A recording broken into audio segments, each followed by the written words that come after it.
Ευχαριστώ πολύ για την πρόσκληση. Ευχαριστώ και τον προλαλήσαντα, τον κύριο Νικολόπουλο, γιατί η τελευταία δική του πρόταση περί ενσυνείδητης τεχνητής νοημοσύνης είναι η καλύτερη δυνατή εισαγωγή για αυτά που έχω να πω εγώ τώρα. Και το ερώτημα με το οποίο θέλω να ξεκινήσω είναι αν όντως πλησιάζει η στιγμή που δεν θα είμαστε τα μόνα ενσυνείδητα όντα στον πλανήτη. Μήπως η ελευθερία μας κινδυνεύει από την τεχνητή νοημοσύνη ανεξάρτητα όμως από το αν αποκτήσει η συνείδηση.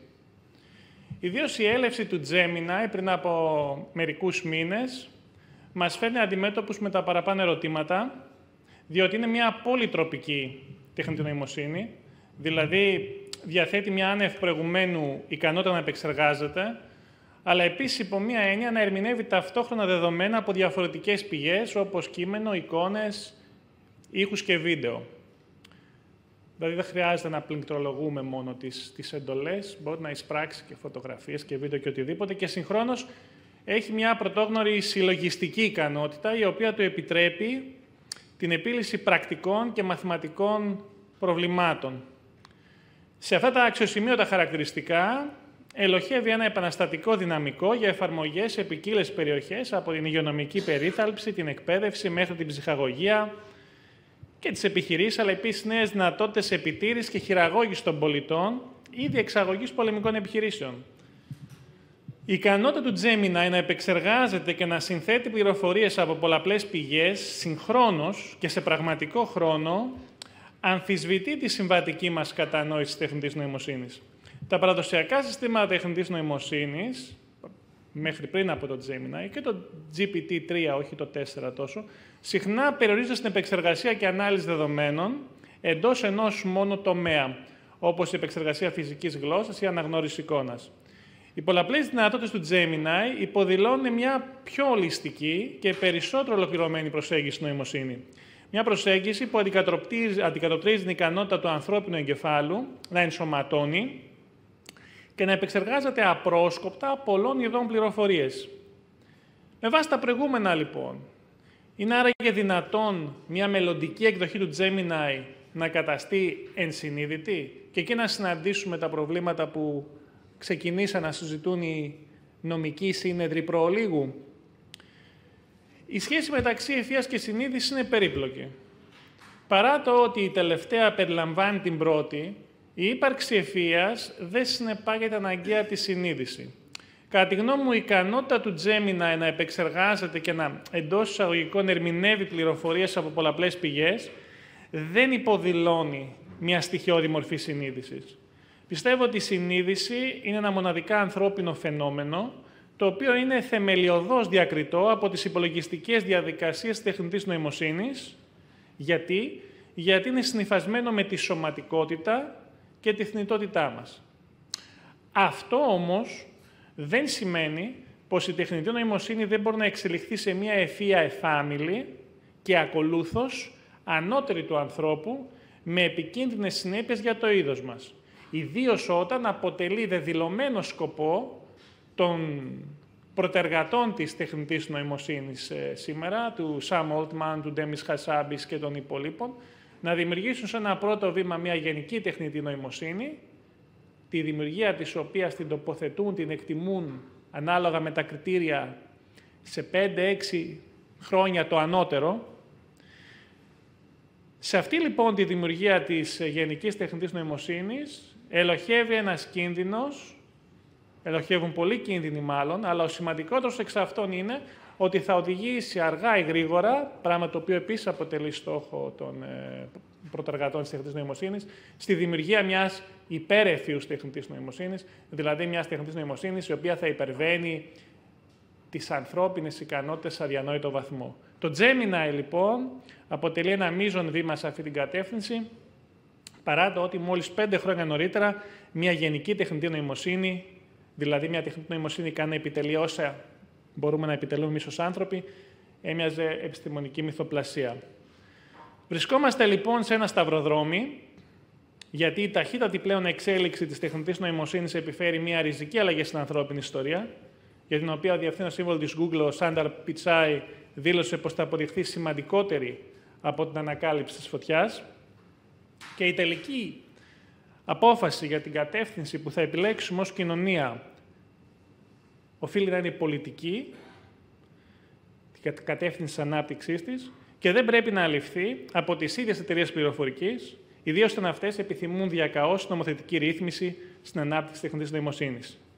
Παρά τα αυτά, τόσο η Microsoft, η οποία χρηματοδοτεί την OpenAI, όσο και η Google, ενσωμάτωσαν προσφάτως την τεχνητή νοημοσύνη που ανέπτυξαν στις μηχανές αναζήτησής τους, καθιστώντας τις προσβάσιμες σε όλους, παρά τις ενστάσεις και προειδοποιήσεις πολλών συνεργατών τους, προγραμματιστών και φιλοσόφων για τους πιθανούς κινδύνους.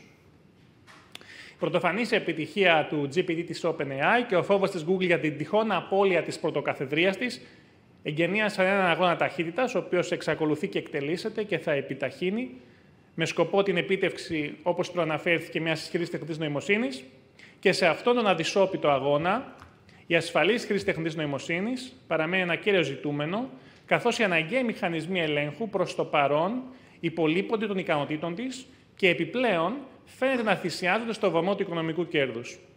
Ωστόσο, η διαρκής βελτίωση της τεχνητής νοημοσύνης, δίχως την προηγούμενη ή έστω την παράλληλη δημιουργία αποτελεσματικών μηχανισμών ελέγχου, μοιάζει με την επιθυμία να κατασκευάσουμε έναν πυρηνικό αντιδραστήρα χωρίς να γνωρίζουμε πώς θα ελέγξουμε την αλυσιδωτή αντίδραση. Με την ελπίδα ότι θα καταφέρουμε να το κάνουμε αφού τον φτιάξουμε.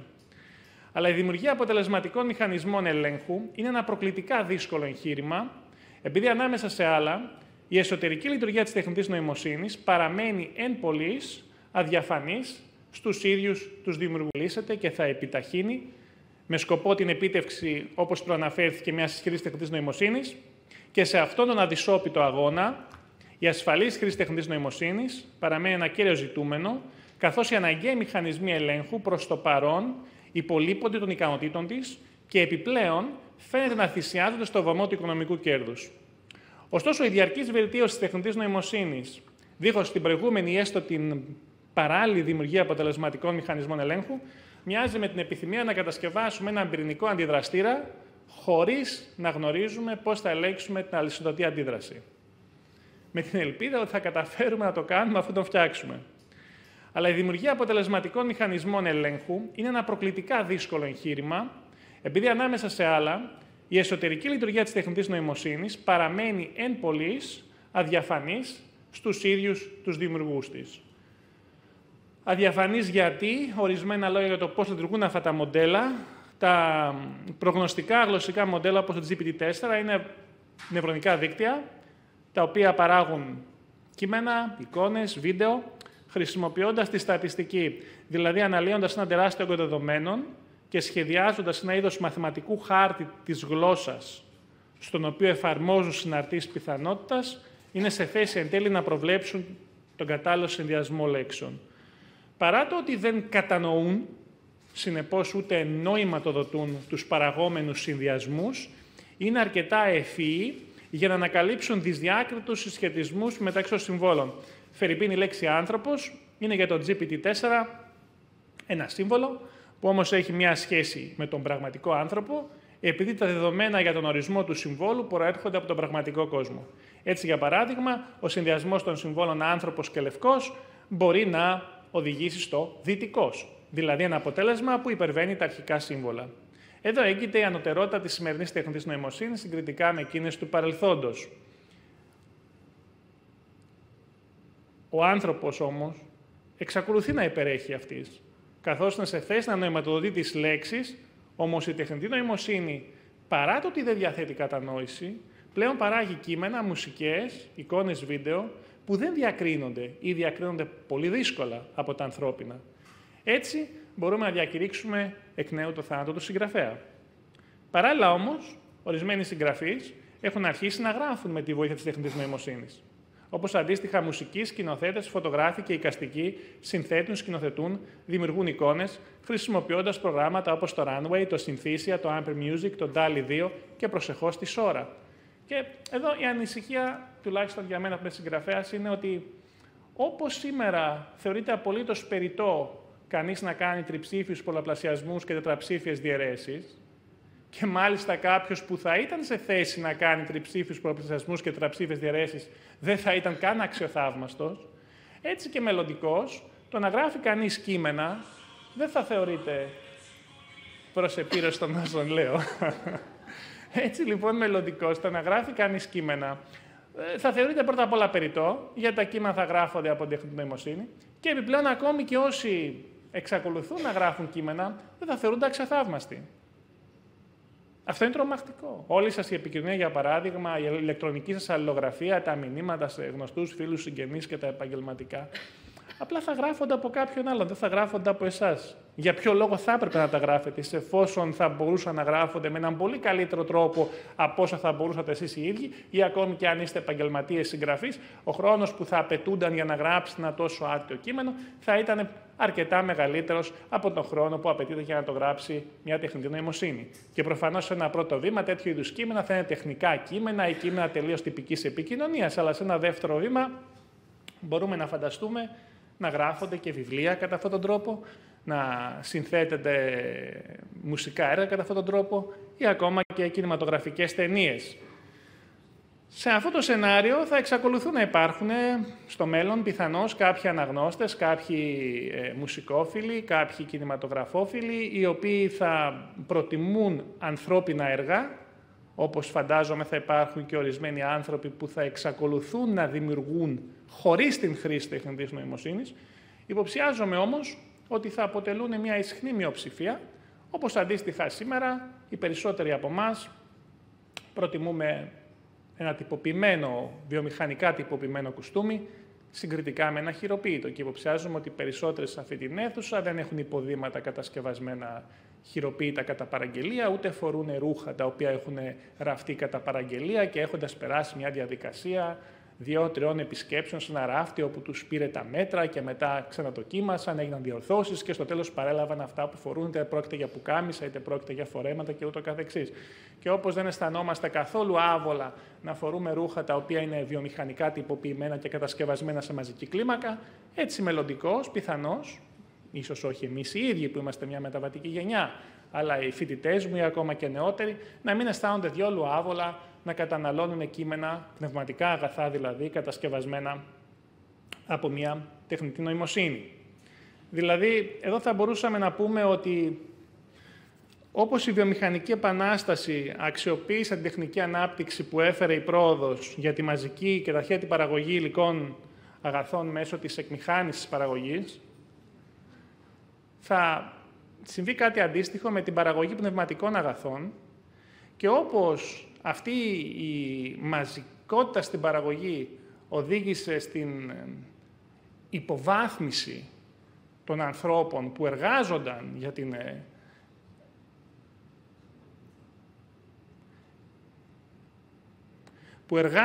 για την παρασκευή αυτών των υλικών αγαθών, οι χειρόνακτες δηλαδή υποβαθμίστηκαν κοινωνικά μετά τη βιομηχανική επανάσταση, έτσι και η μαζική παραγωγή πνευματικών αγαθών θα οδηγήσει στην υποβάθμιση του κοινωνικού στάτους της αστικής τάξης, δηλαδή όσων εργάζονται διανοητικά, όσων εργάζονται σε εργασίες παροχής υπηρεσιών.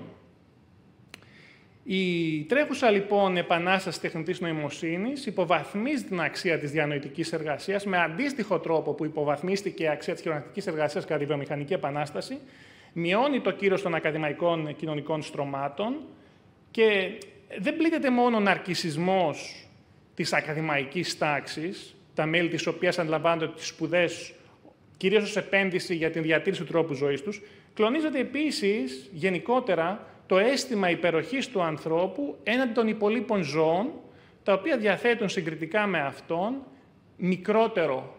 μικρότερου εύρους νοημοσύνη. Καθώς το φάσμα της νοημοσύνης διευρύνεται, δηλαδή θα έχουμε πια ένα φάσμα νοημοσύνης στον πλανήτη που στο ένα άκρο θα βρίσκονται τα ζώα, ο άνθρωπος προφανώς ως ζώο βρίσκεται στη μέση και μετά τον άνθρωπο θα ακολουθεί η τεχνητή νοημοσύνη. Θα συνυπάρχουν δηλαδή σε αυτόν τον πλανήτη τρεις διαφορετικές νοημοσύνες και εμείς αυτή τη στιγμή εργαζόμαστε στην κατεύθυνση για να δημιουργήσουμε την τρίτη, η οποία θα είναι εφάμιλη ημών και ιονή υπέρτερη.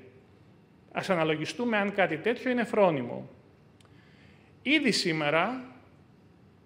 σήμερα τα προγνωστικά γλωσσικά μοντέλα, ως γνωστόν, μπορούν να παραπληροφορήσουν, να διασπείρουν ψευδείς ειδήσεις, να διακινήσουν θεωρίες συνωμοσίας, διαβρώνοντας τη δημόσια σφαίρα με συνέπεια την αποδυνάμωση της φιλελεύθερης δημοκρατίας. Μπορούν επίσης να ενισχύσουν αυταρχικά ή ολοκληρωτικά καθεστώτα, όπως ακόμη να χρησιμοποιηθούν στο σχεδιασμό εγκληματικών και τρομοκρατικών ενεργειών. Εκτός αυτού, η τεχνητή νοημοσύνη είναι ευάλωτη σε κυβερνοεπιθέσεις προς το παρόν, οι οποίες μπορούν να οδηγήσουν σε ένα κακόβουλο επαναπρογραμματισμό της και στην κλοπή ιδιωτικών δεδομένων στα οποία έχει πρόσβαση. Μπορεί επίσης η τεχνητή νοημοσύνη να χειραγωγήσει συναισθηματικά τους χρήστες, να προξενήσει εξάρτηση, αλλά επίσης να ενδυναμώσει τη μυσαλλοδοξία και τον ψηφιακό εκφοβισμό στα κοινωνικά μέσα δικτύωσης. Για να μην συζητήσουμε ότι η διάδοση και η γενικευμένη χρήση της απασχολεί προς το παρόν εκατομμύρια χαμηλά αμοιβόμενους εργαζόμενους σε συνθήκες επισφάλειας για την εκπαίδευσή της, διότι τα αποτελέσματα της λειτουργίας της επαληθεύονται μέσω ανθρώπινης ανατροφοδότησης. Είναι reinforced learning from human feedback.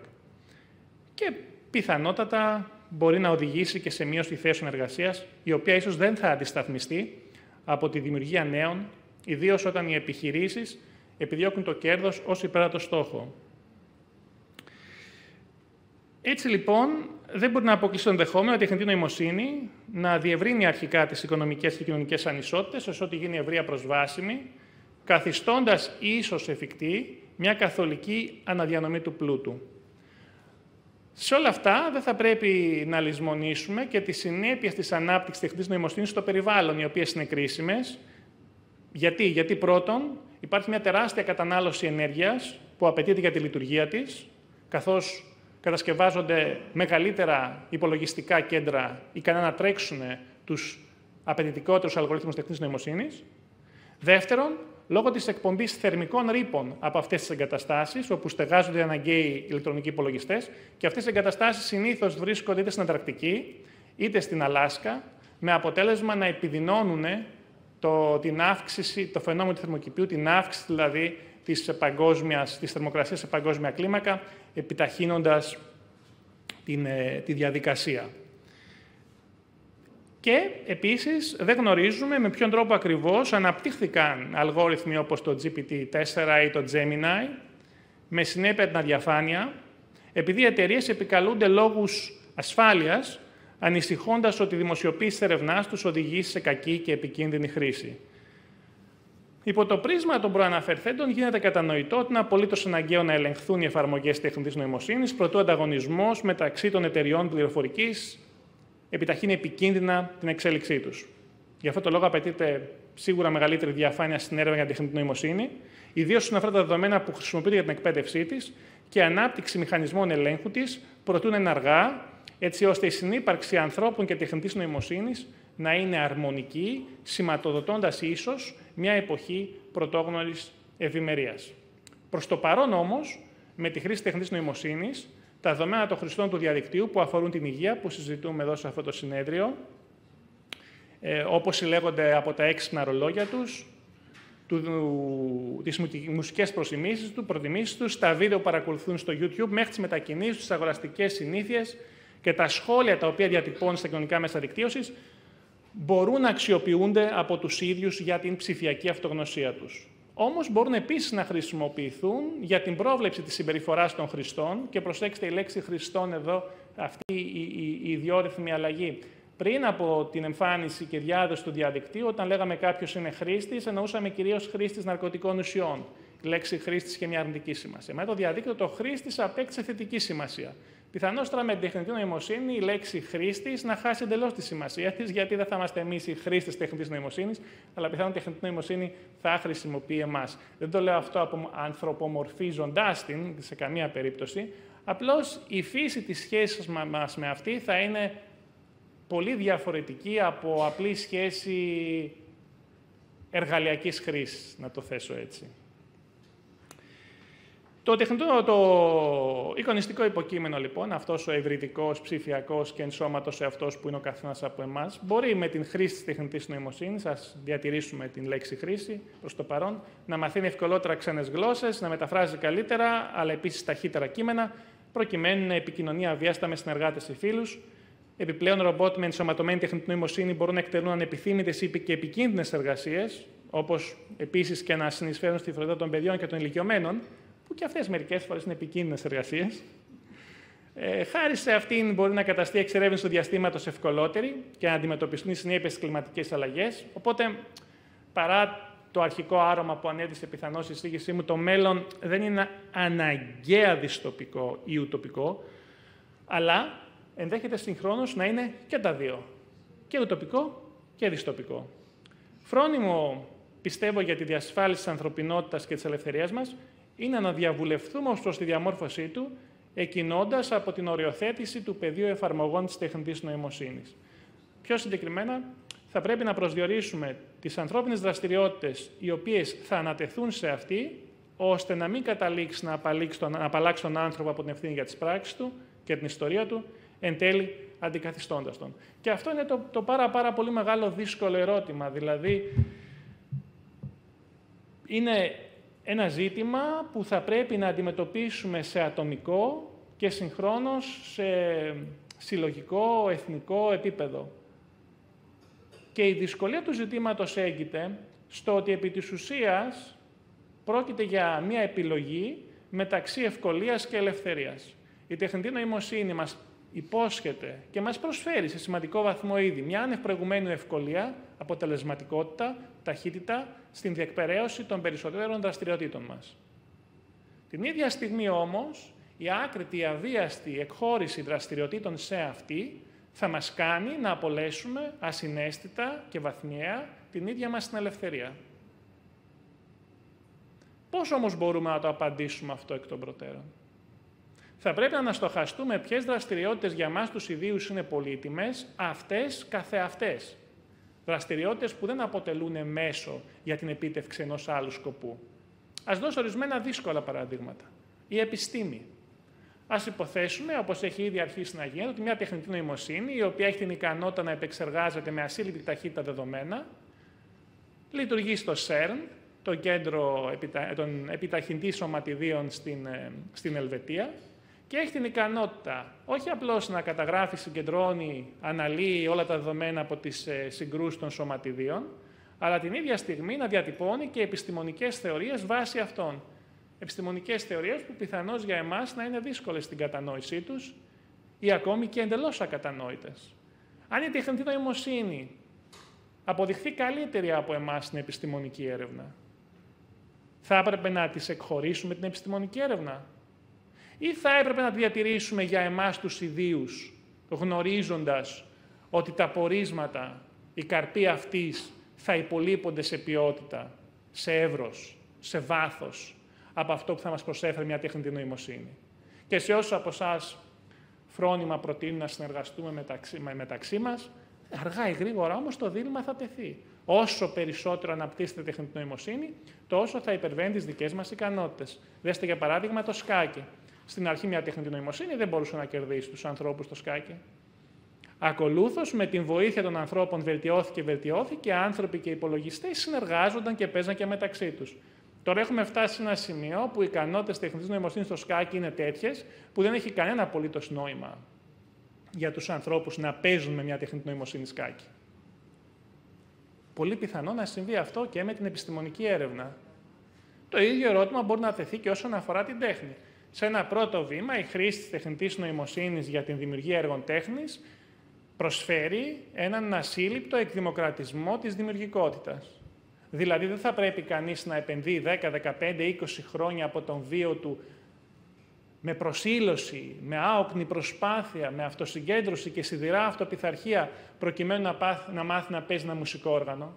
Θα μπορεί απλώς να λέει, γράψε μου ένα μουσικό κομμάτι, που να συλλαμβάνει την ατμόσφαιρα ενός συννεφιασμένου απογεύματος, φθινόπωρο στη Σαντορίνη, με τη χρήση τσέλο, μπουζούκι, σαξόφωνο, που να έχει στοιχεία Ξενάκη, Μπαχ και Τζον Κόλτρεϊν.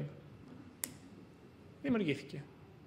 Αντίστοιχα με τη Σόρα, αν δεν την έχετε υπόψη σας, μπορεί να γράψει κανείς μία γυναίκα, κρατάει δερμάτινη τσάντα, φοράει ασημή καπαρτίνα, έχει μακριά μαύρα μαλλιά, περπατάει στους δρόμους του νυχτερινού Τόκιο, στη γειτονιά Σιμπούγια, μπροστά της εμφανίζονται δύο μαυροντημένοι σαμουράι και ένας ροζ ελέφαντας.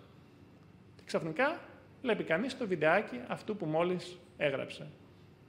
Αν λοιπόν μπορεί να είναι καλύτερο στην δημιουργία από εμάς, στην σύνθεση μουσική, στην ζωγραφική, στις κινηματογραφικές ταινίες, αν μια τεχνητή νοημοσύνη μπορεί να είναι καλύτερη στην επιστημονική έρευνα, στο φιλοσοφήν, ας μην εξαιρέσω τον εαυτό μου, τότε θα πρέπει να τις αναθέσουμε αυτές τις δραστηριότητες ή θα πρέπει να τις κρατήσουμε για εμάς τους ιδίους. Πολλές φορές οι φοιτητές μου, όταν τους θέτω αυτό το ερώτημα, εμφανίζονται αρκετά απεσιόδοξοι, λέγοντας «Μα αυτό το πράγμα θα γίνει από μόνο του ούτως ή άλλως». Δεν τίθεται καν σε εμάς τους ιδίους να αποφασίσουμε. Προσωπικά προτιμώ να μην είμαι τόσο απεσιόδοξος και να είμαι περισσότερο αισιόδοξος, διατηρώντας την πεποίθηση, η οποία ευελπιστώ να μην αποδειχθεί εκ των υστέρων αυταπάτη, ότι διατηρούμε την αυτονομία μας, δηλαδή διατηρούμε την ικανότητά μας να τυθασεύσουμε την ανεξέλεκτη ανάπτυξη της τεχνοεπιστήμης. Και εδώ όμως τίθεται ένα συγκλονιστικό ερώτημα. Το ερώτημα είναι, μπορούμε να βάλουμε όρια στην επιστημονική έρευνα? Να πούμε δηλαδή ότι θα αναπτύξουμε την τεχνητή νοημοσύνη μέχρι αυτού του σημείου και όχι παραπέρα. Και εδώ δεν μιλούμε απλώς για την απαγόρευση συγκεκριμένων πτυχών μιας έρευνας, όπως η ανθρώπινη κλωνοποίηση, παρεμβάσεις στο ανθρώπινο γονιδίωμα, ακολούθως ανάπτυξη βιολογικών όπλων. Δεν μιλούμε για κάτι τέτοιο. Μιλούμε για την ίδια την έρευνα της τεχνητής νοημοσύνης στο σύνολό της, που θα έπρεπε να σταματήσει.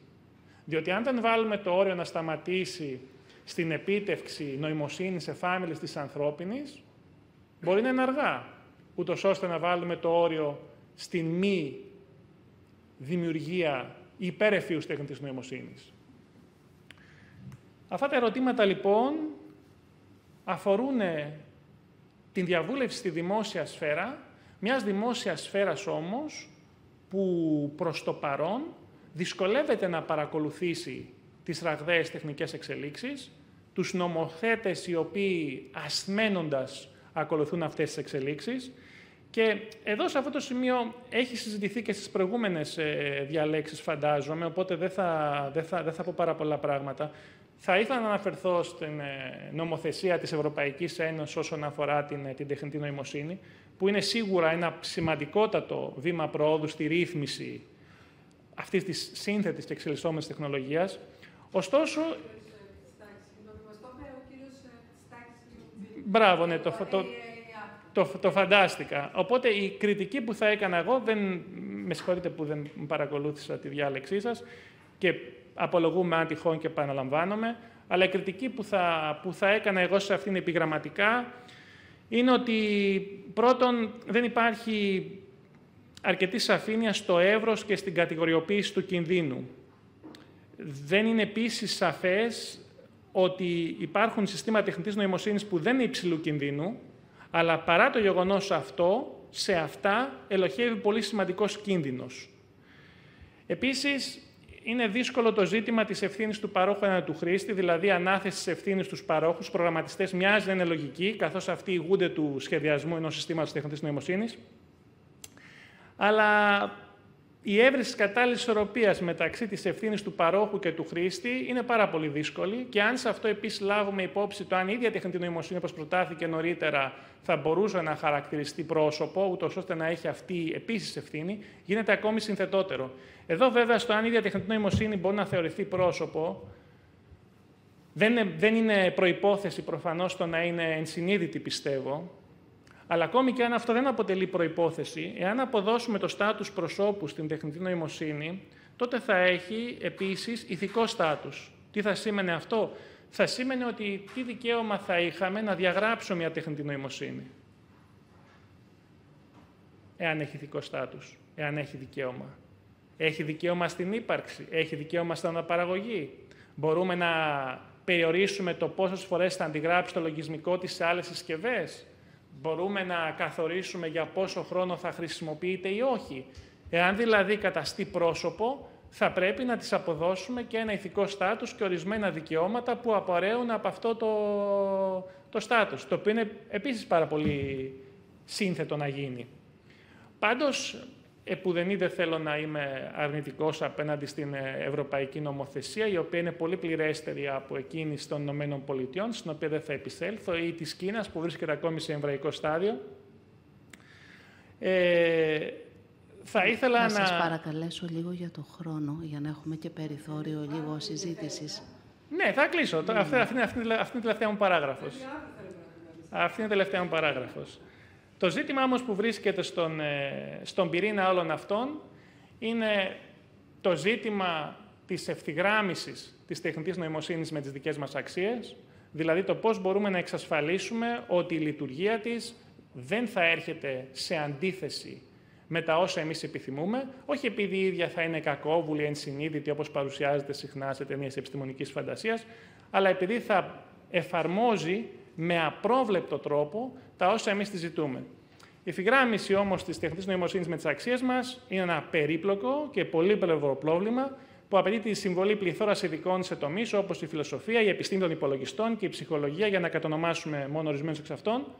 Και μόνο μέσω αυτής της διεπιστημονικής προσέγγισης υπάρχει μια ελπίδα να διασφαλίσουμε ότι η τεχνητή νοημοσύνη τελικά θα συμμορφώνεται με τους σκοπούς μας και τις αξίες μας, δίχως να προξενεί οδύνη, προάγοντας συγχρόνως την αυτονομία μας. Δεν είναι τελικά αυτό ένα επιστημονικό μόνο φιλοσοφικό τεχνικό πρόβλημα, είναι πρωτίστως ένα επιτακτικό πολιτικό ζήτημα που θα καθορίσει την ανθρώπινη ιστορία.